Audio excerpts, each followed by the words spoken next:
Bonjour à toi et bienvenue sur Canute Télé. Je suis très heureuse de te retrouver aujourd'hui pour le chapitre One Piece de cette semaine.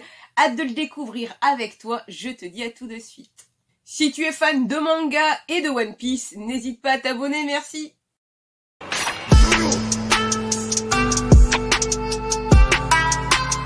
Cette semaine, le chapitre 1075, Jeu de la mort, étage du labo. On retrouve en cover donc un Vegapunk très jeune, entouré du Gorosei. Les 5 doyens sont floutés mais on les a reconnus. Le scientifique auditionné par les 5 doyens. Le chapitre débute sur les dégâts de l'explosion. Tout simplement, Shaka recherche Pythagore sur les différentes caméras, mais ne le trouve pas. Shaka remarque qu'il y a une ombre, bien sûr, on n'a pas encore d'autres informations dessus. Il y a bien une explosion et les écrans se brouillent. Qu'est-ce que t'as, Luffy demande Zoro. Il se passe quoi avec mon casque? Je n'entends plus personne. La page suivante, on voit que les Mugi continuent de chercher Vegapunk et Nami est trop contente car elle tombe enfin sur le trésor. Regardez-moi tous ces bijoux, laissez-moi les prendre. Ces bijoux valent une fortune, je ne peux pas te les donner juste parce que tu me les as demandés. Nami, comme à son habitude, n'a pas attendu l'approbation de Edison pour prendre les bijoux. Elle a son sac à dos ultra chargé. C'est lourd, tu peux m'aider? Non, je n'écoute que Stella. D'ailleurs, ce sont des diamants artificiels. Vous pouvez faire des diamants? Qu'est-ce qu'il se passe avec tes yeux? Le futur est merveilleux. La page suivante, on retrouve Luffy qui questionne Shaka. J'entendais tout le monde tout à l'heure. Je ne pense pas avoir cassé le casque. Je ne me suis cogné nulle part. Regarde ça, lui dit Shaka. Les caméras s'éteignent une par une. Il y a quelqu'un d'autre dans le labo.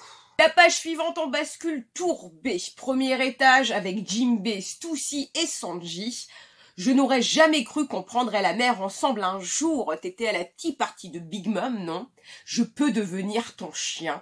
Seulement si tu trouves le Stella pour moi, idiot. Bon, alors je ne savais pas que Sanji avait un air de Denji.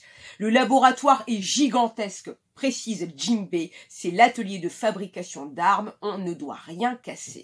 Tout le monde continue de rechercher Vegapunk. On passe à la tour C avec Usopp, Lilith et Franky. Un pistolet à bulles, c'est ça. Ces puissantes bulles peuvent refléter n'importe quoi. Dans la tour C, on arrive sur une grosse explosion. Il y a quelqu'un à terre, dit Usopp. Attendez, ne me dites pas que, et on remarque que c'est le corps de Pythagore. Allez, lève-toi, il n'a plus sa tête, c'est pas bon, sa tête a explosé.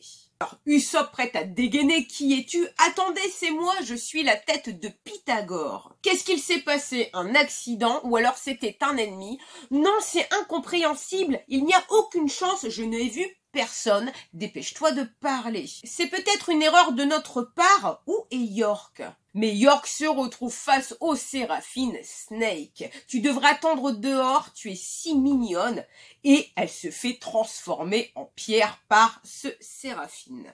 Lilith est en colère. Pourquoi c'est un Séraphine? Arrête, pourquoi tu te déplaces toute seule? La page suivante, on voit bien que le Séraphine Snake continue d'attaquer et que les ordres de Lilith n'ont aucun effet. Quelque chose ne va pas, je suis Vegapunk moi aussi, pourquoi elle ne veut pas écouter mes ordres? On peut riposter, se demande Franky, cette petite fille. Shaka répond, ça ne marche pas, on n'a aucun signal. Lilith s'énerve, assez de plaisanteries, il n'y a aucune chance que nous gagnions. Je les ai créés pour être les humains les plus forts. Et on retourne tout de suite à la tour A, la salle de contrôle. Aide-moi Luffy, qu'est-ce qu'il se passe Zoro? Vous, se demande Shaka. Wow. Et qui arrive dans ce centre de labo? Le S-Hawk et le S-Bear stop, vous suivez les ordres de qui? Ils vont s'arrêter maintenant, ils ont commencé à attaquer les agents du CP0. Si on les laisse mourir menottés, j'aurai un goût amer en bouche, dit Zoro. Le S-Bear qui est prêt à attaquer, il y a toujours Kaku et Lucci qui sont à terre. Ils n'écoutent pas les ordres, on voit que les Séraphines attaquent avec une méga grosse explosion. Shaka, si mes ordres ne sont pas respectés, ça veut dire que celui qui a donné cet ordre était Vegapunk. Si tout ça a été calculé, les communications coupées, le fait que nous soyons piégés dans la barrière, quelqu'un cherche tous à nous tuer. Il y a Lucci et Kaku qui se relèvent. Quelqu'un veut tous nous tuer. Ces salauds de Séraphine ne rigolent pas, dit Kaku. Et chapeau de paille, Roronoa, mettons de côté nos rancunes passées pour le moment. Pouvons-nous joindre nos forces? Si vous enlevez ces menottes, je suis sûre que nous serons utiles. Donc là, on a une superbe expression de Luffy et de Zoro complètement dégoûtés par cette proposition. On voit clairement qu'ils n'ont pas envie du tout de se lier à Kaku et à Lucci. Vont-ils vraiment s'associer? Et déjà fin de chapitre. Donc, à part cette dernière expression vraiment qui donne le sourire, sinon j'ai encore cette impression, cette semaine, que le chapitre va à une de ses vitesses, il est déjà terminé. Dans ce chapitre, donc, on a confirmation qu'il y a une ombre, quelqu'un qui éteint donc les caméras une par une, qui ne donne plus donc de visibilité à chacun. On recherche toujours Vegapunk. Il y a des explosions un peu à droite, à gauche. Alors, il y a cette grande question de à qui obéissent les Séraphines, car refusent même d'obéir à Shaka. Je suppose que si l'ordre de Shaka ne fonctionne pas, c'est que l'ordre vient d'au-dessus. Donc, n'oublions pas que Kizaru et le 5e doyen Saturne sont en route pour Egghead.